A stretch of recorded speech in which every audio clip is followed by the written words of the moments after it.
بسم الله الرحمن الرحيم اللهم صل على محمد وآل محمد بسم الله النور بسم الله نور النور بسم الله نور على نور بسم الله الذي هو مدبر الأمور بسم الله الذي خلق النور من النور الحمد لله الذي خلق بسم الله الرحمن الرحيم الحمد لله رب العالمين والصلاة والسلام على سيدنا ونبينا حبيب قلوبنا وطبيب نفوسنا أبو القاسم محمد اللهم صل على محمد وآل محمد وعلى أهل بيته الطيبين الطاهرين الأئمة المعصومين وعلى أصحابه الميامين المنتجبين ربي اشرح لي صدري ويسر لي أمري واحلل عقدة من لساني يفقه قولي باسمك الله وعليك توكلنا. Aujourd'hui avec vous, mes frères et sœurs, je voulais revenir sur la sourate que vous connaissez, que vous avez étudiée, vous avez fait des recherches sur cette sourate pour essayer de comprendre l'eschatologie. Et dans cette sourate, nous l'avons dit, nous l'avons répété, il y a certains versets qui prémunissent de Hajouj et de Majouj à la fin des temps, comme le prophète l'a dit et nos imams. Et certains versets du début, une dizaine ou une quinzaine, et ou de la fin, on ne les situe pas, que ce soit le début ou la fin. Et cela permet de se protéger. Mais c'est bizarre, le messager, en nous disant cela, il est en train de nous montrer comment nous prémunir du Dajjal, comment nous prémunir de Gog et de Magog. Et toute cette sourate se termine avec une personnalité, un serviteur de Dieu, dont Dieu lui a donné les causes de toute chose. Toute cause, tout événement, il n'est maîtrisé que si nous connaissons sa cause, c'est-à-dire sa cause première et sa cause finale, le résultat. Et à cet homme-là, Dieu a donné un pouvoir, et dans ce pouvoir et cette science, il l'a détaillé par différents voyages qu'il a faits durant les 3 voyages. Nous l'avons dit, nous avons essayé de vous apporter, Qurban ilallah, certaines explications pour que vous puissiez y méditer et vous prémunir contre Gog et Magog et contre le Dajjal. A priori, cette pédagogie et ces hadiths montrent que se prémunir des temps futurs, des événements de Gog et de Magog et du Dajjal correspond à une certaine connaissance linguistique, c'est-à-dire mettre en pratique des paroles, des versets. Et il suffit uniquement d'avoir la science de la parole pour que l'on puisse être prémunir. Durant les 3 voyages, vous avez remarqué que les 3 voyages, on peut les situer comme le premier où le soleil se couche, avec un groupe que nous avons développé où Dieu donne le destin de cette communauté où le soleil se couche dans une eau trouble à Dhul Qarnayn. Et Dhul Qarnayn doit agir en conséquence et avec ce que Dieu lui a donné comme science. Sabab, la asbab de toute chose. C'est-à-dire qu'il maîtrisait les causes d'une scène, les causes d'une communauté, les causes premières et dernières des peuples qui allaient leur rendre visite. Alors, en l'occurrence, ce premier peuple, Dieu leur dit qu'il pourra supplicier parmi eux qui ont été injustes et il pourra pardonner à ceux qu'il voudra. En somme, le destin de toute une communauté est entre les mains d'un homme et lui remettre la destinée et la connaissance de toute chose revient à dire qu'il a le pouvoir d'agir sur toute chose puisqu'il a la maîtrise de toute chose. Dans ce premier voyage, et ces 3 voyages, nous les comprenons, ce sont des 3 voyages où il devrait agir dans les communautés, avoir une action comme réparation ou comme justicier ou comme témoin.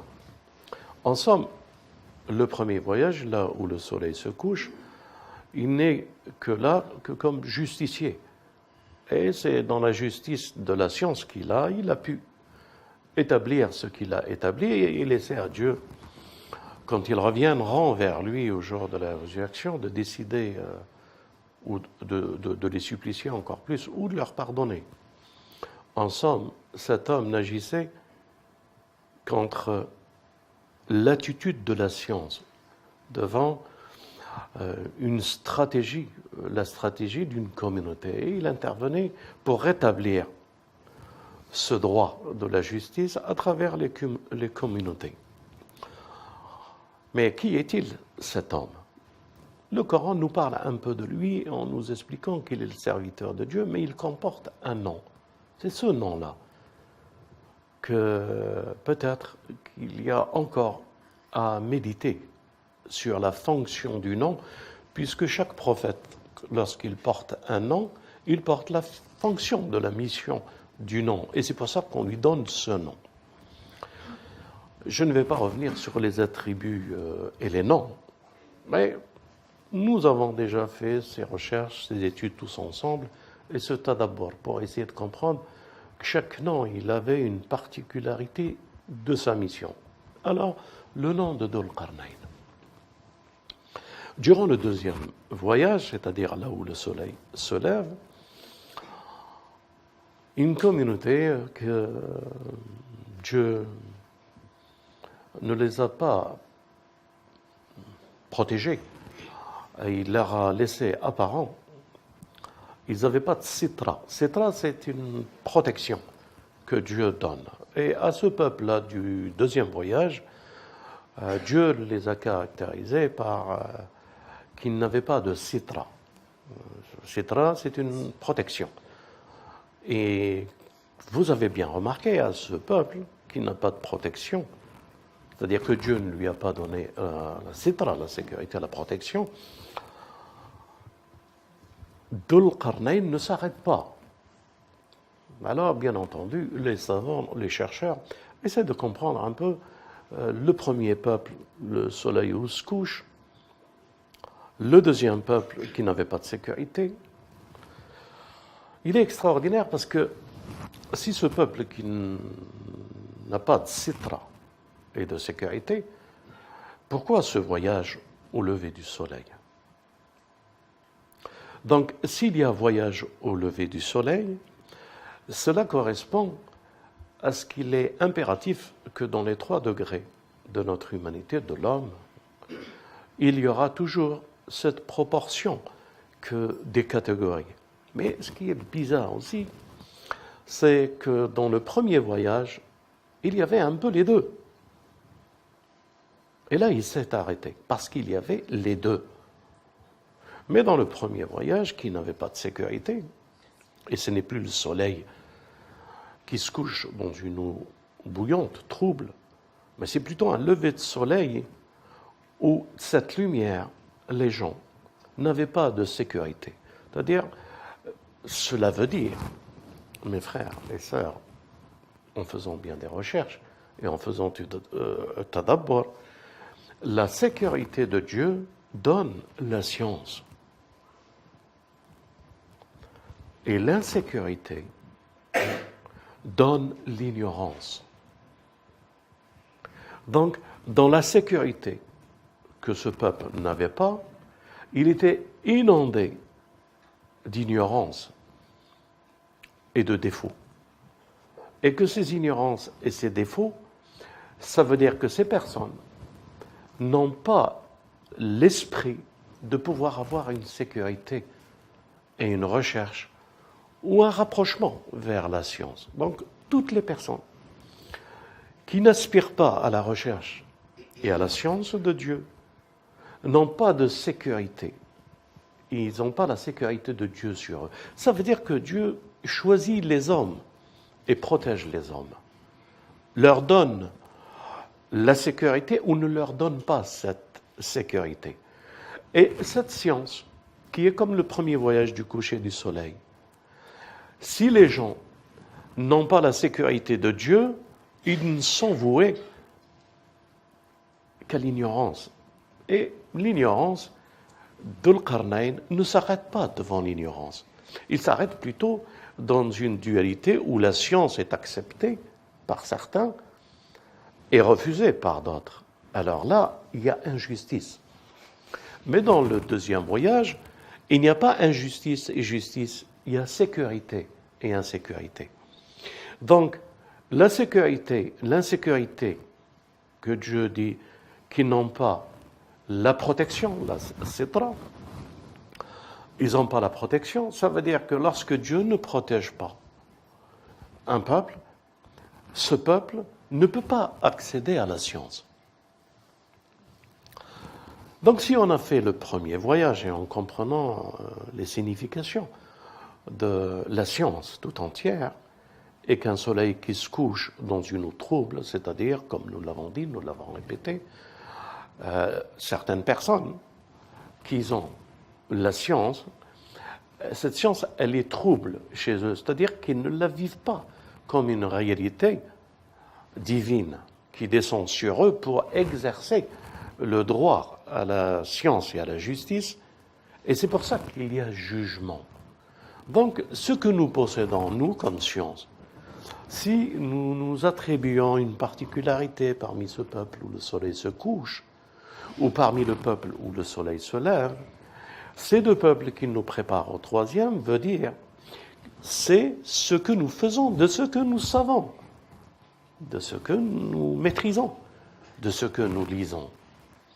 Alors, le messager de Dieu, et le Coran sur cette sourate, lorsqu'il proclame qu'il faut lire ou réciter certains versets du début ou de la fin de cette sourate, ça veut dire que par là, Dieu, le messager, il est en train de prémunir et de sécuriser, il est en train de parler des 3 voyages de Dhul-Qarnayn. Et de cette manière, ce message que le messager laisse pour les temps futurs et la sécurité de ce que nous avons dans la science contre Gog et Magog est conclu par cette histoire de Dhul-Qarnayn. Alors nous avons essayé de comprendre, vous comme moi et nous tous, que comporte le nom de Dhul-Qarnayn. Nous avons essayé, et si, dans notre esprit, et j'espère que Dieu m'assiste pour que je sois bien démonstratif et que ça soit clair pour certains d'entre nous. Si c'est une histoire de science, la sécurité. Si c'est une histoire de science, l'insécurité. Si c'est une histoire de savoir les causes qui donnent le pouvoir à une catégorie d'hommes et, en l'occurrence, à Dhul-Qarnayn, ou au maître du temps, ou à celui qui l'a vivifié avec l'Esprit Saint. Ce qui veut dire, dans un état particulier, si nous cherchons à connaître le Messie, mes frères, Dieu de lui, qu'il a mis la parole à Maryam pour lui donner naissance. Et il a fait de tout ce qui est le Messie Isa ibn Maryam, il l'a traduit par une parole. Donc, si c'est la parole, le miracle ou la puissance, c'est le verbe, c'est la parole. Si c'est la parole que nous devons dire dans les dix versets au 15 du premier ou de la fin, se trouve la parole.